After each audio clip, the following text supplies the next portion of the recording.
अस्सलाम अलैका रसूलुल्लाह अस्सलातु वस्सलाम अलैका रहमतुल्लिल आलमीन। सवाल कयो आहे अब्दुल गफ़ार। वो तो चए त ॾाढ़ी जो सही मिक़दार केतिरो आहे? छा मुठ खां घटि वारे जी इमामत जाइज़ आहे? बिस्मिल्लाहिर रहमानिर रहीम। ॾाढ़ी जी मिक़दार मुठ आहे, उन खां जेको कटे थो या कूड़े थो त इहे ॿई नाजाइज़ तरीक़ा आहिनि। ऐं जेको ॾाढ़ी कटे थो या कूड़े थो उन जी इमामत मकरू तहरीमी आहे। जेकॾहिं का मस्जिद ॿी वेझो न आहे जंहिंमें बाशरा इमाम हुजे त पोइ हिन जे पुठियां निमाज़ पढ़बी ऐं उन निमाज़ खे वराए पढ़बो। छाजे करे जो उन जे पुठियां निमाज़ पढ़णु मकरू तहरीमी आहे ऐं मकरू तहरीमी जो हुकुम इहो आहे त उनखे वराए पढ़बो आहे, वाजिबुल इयादा हूंदी आहे।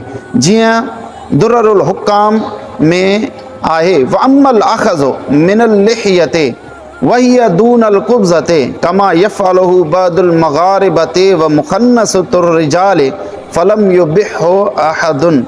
चए थो त ॾाढ़ी मुठ खां घटि करणु यानी मुठ खां घटि रखणु, कटे छॾणु, इहो मग़रबी माण्हुनि जो ऐं खदड़नि जो पेशो ऐं तरीक़ो आहे ऐं इहो तरीक़ो बिल्कुलु नाजाइज़ आहे।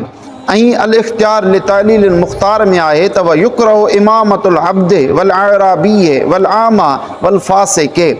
उहो त चए त इमामत कराइणु बाने जी ऐं ॼट जी ऐं अंधे जी ऐं फासिके मौलनि जी इमामत कराइणु मकरू आहे। नमाज़ त थी वेंदी पर मकरू तहरीमी आहे त उनखे वराए पढ़बो। वल्लाहु आलम बिस्सवाब।